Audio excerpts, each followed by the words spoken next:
Bonjour, aujourd'hui j'aimerais vous présenter une maquette issue de l'excellente, alors je sais plus s'il faut dire série, film ou heavy, bon en tout cas version animée de Gundam The Origin.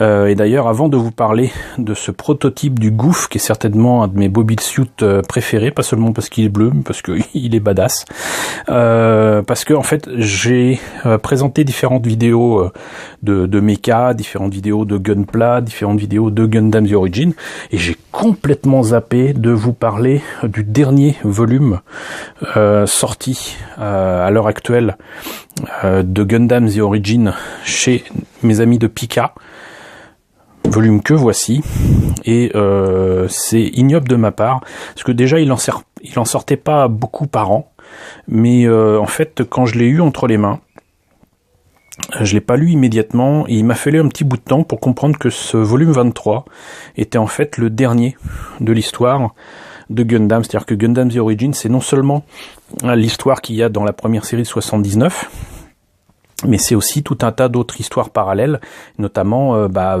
l'enfance de Char, on va l'appeler comme ça, et de tout un autre tas d'autres personnages qu'on voit dans la série. Donc c'est quelque chose de très complet, et je m'étais habitué à ce rythme de diffusion un peu lent, et je voyais pas la fin venir, et ça me gênait pas plus que ça de ne pas voir la fin venir, mais voilà.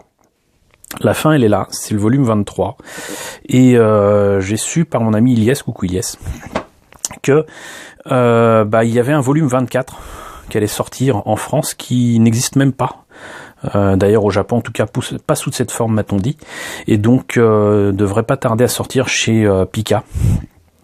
Un ultime volume autour de Gundam The Origin, et ça c'est cool, ça c'est super cool. Et donc encore une fois, si vous ne connaissez pas ce titre, je vous le recommande à fond. Je vous recommande la version animée, qui pour ceux qui ont les moyens de les acheter peuvent se fournir, je crois que c'est uniquement Blu-ray, mais peut-être DVD, je sais pas, chez At Animé.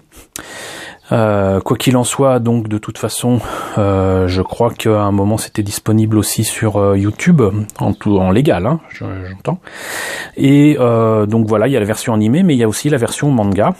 Et je sais que les premiers volumes sont pas évidents à trouver, mais si vous tombez dessus, sait-on jamais, prenez-les, parce que déjà ils courent pas les rues, mais qu'en plus la version française est excellente. Donc voilà, c'était le petit coup de pub pour Gundam The Origin et Pika. Revenons sur le prototype du Gouf de Gundam The Origin. Alors ça participe justement de l'histoire de l'arc autour de la naissance de Char et de son complot qui vise à se débarrasser, à se venger de la famille Zabi. Et on y voit donc l'évolution, le développement des Éons, et notamment le développement de leurs armes de destruction massive que vont devenir les mobile suits, et c'est eux qui vont développer les premiers mobile suits guerriers. Et je vous avais déjà montré donc un prototype qui faisait très bulldozer. Ça remonte déjà peut-être à 2 ans, je crois, mais je vous mettrai le lien là aussi quelque part. Mais il y a eu aussi bien évidemment le prototype des Aku et le prototype du Gouf. Le prototype du Gouf, qui est donc un modèle assez particulier, qui sera le modèle préféré d'un personnage que j'aime beaucoup dans Gundam, donc qui est Rambaral. Voilà, et qui est un personnage, comment dirais-je, c'est un chevalier, quoi. C'est la badassitude incarnée. Mais bon, voilà, je suis pas très objectif par rapport à ce personnage ou même au Gouf, mais reste que forcément ce design et ce prototype du Gouf me parle.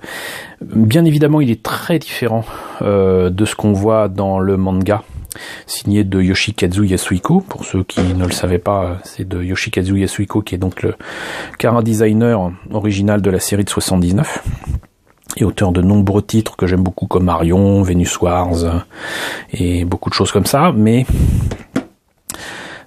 cette façon de revisiter ces mechas me plaît énormément, et même la boîte, franchement l'illustration, même si on sent et on voit que ça a été fait sur ordinateur, c'est Moi j'adore, voilà, c'est juste superbe. Si je pouvais l'avoir en poster et en grand dans ma chambre, je l'encadrerais immédiatement. Donc ce kit est proposé au Japon à 1800 yens. Je ne sais sincèrement pas s'il est disponible en France, mais si c'est le cas, prenez-le. 1800 yens, ça fait, on va dire, grosso merdo dans les 15-16 euros au Japon. Hein. Donc s'il arrive en France, ne vous étonnez pas si vous le trouvez à 30 euros, c'est un prix tout à fait normal. Voilà ce que ça donne monté et peint. Autant dire qu'effectivement, en termes de pose dynamique, ça se pose un peu là. Voilà toutes les parties articulées sur lesquelles ils insistent avec les petites flèches rouges façon hallucinée. Les options pour les bras avec ou sans les mains. Les armes, boucliers, hit-hawk et compagnie. Pose beaucoup moins dynamique, mais quand même la badassitude est préservée. Et voilà donc Rambaral quand il était jeune et fringant, et qui fait partie des pilotes d'essai pour continuer à se faire bien voir de la famille Zabi, qu'il avait, comment dirais-je, un peu bafoué l'honneur des Zabi en étant tout simplement Rambaral et en prenant le parti de personnes qui étaient dans le viseur de la famille Zabi. Mais je ne vais pas développer plus avant. Voyez encore une fois l'animé ou lisez le manga, c'est ultra intéressant. On a fait le tour de la boîte. Ce que je vous propose, c'est qu'on voit ce qu'il y a à l'intérieur. Alors, cette image-là et cette boîte-là, c'est déjà génial. Mais je me rends compte que même en hauteur, c'est encore plus génial, quoi. Cette illustration est vraiment, vraiment magnifique. Alors, voilà encore une fois ce que ça donne monté et peint. On va commencer par le début, à savoir donc les pièces en présence, beaucoup de grappes présentes. Et même si c'est un modèle nouveau, apparemment ça réutilise des pièces, peut-être du Zaku, de Gundam The Origin j'imagine, avec beaucoup de X dessus, donc ça veut dire qu'il y a des pièces qui ne vont pas être utilisées, que je vais pouvoir utiliser pour autre chose, et ça me plaît. Même s'il y a beaucoup d'options de toute façon sur ce machin. Donc on commence par quoi? Étrangement, on commence par le... Je pense que c'est le buste. Bah oui, body. Ouais, c'est écrit en anglais, donc c'est cool. Donc le buste, les hanches, avec les fameux câbles. La tête, qui est très différente du Gouf ou même du Zaku qu'on connaît. Il est un petit peu plus, on va dire, éléphantesque. Ensuite, on attaque le bras gauche, le bras droit. Comme je disais tout à l'heure, apparemment, il y a des options pour, là, une espèce peut-être de lance-flamme. Là, on attaque donc les pieds, les jambes.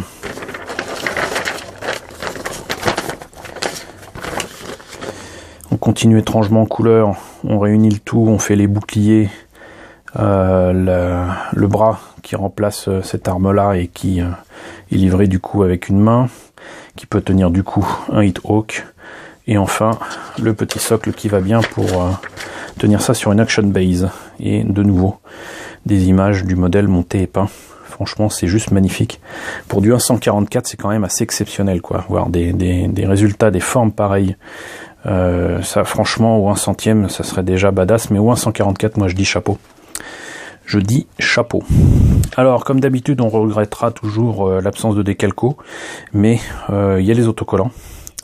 Et je rappelle que des décalcos existent de toute manière pour chacun de ces modèles. Souvent, il y a des planches de décalco qui sont proposées par Bandai après coup.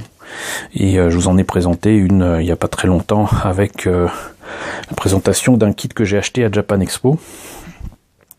Donc, si je l'ai acheté là-bas, j'imagine que ça doit être disponible certainement en boutique. Pas forcément pour celui-ci, mais pour tout un tas d'autres maquettes. Alors voilà, une grappe la D1.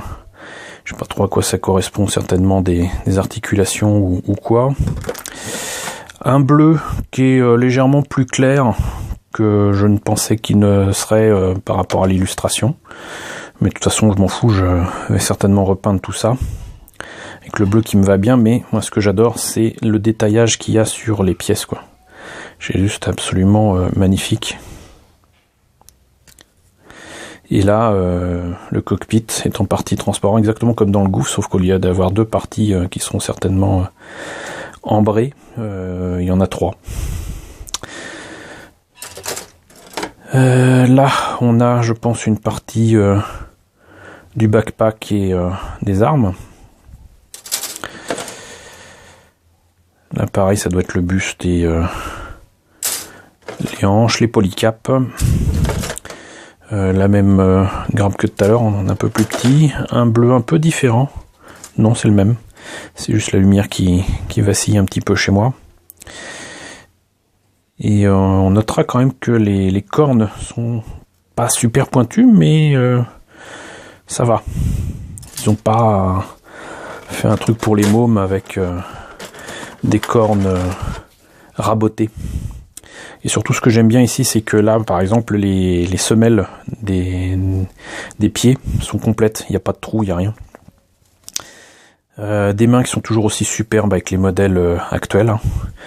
Rien à voir avec les vieilles maquettes il y a 10, 15 ans, 20 ans. Voilà. Et quelques pièces un petit peu molles pour les... comment dire... Je sais même plus comment on appelle ça. Enfin, c'est une des armes préférées du Gouf. C'est pas un lasso, un fouet, voilà. Un fouet électrique. Et les câbles pour le mobile suit. Et enfin, la partie ambrée dont je parlais tout à l'heure pour le buste. Et le petit œil rose qui va bien, mais qui sera remplacé là aussi par un bijou fantaisie dont je vous avais fait une vidéo d'ailleurs pour vous montrer ce qu'on pouvait faire comme utilisation des bijoux fantaisie. Et je pense que ça fait vraiment toute la différence avec ce genre de méca.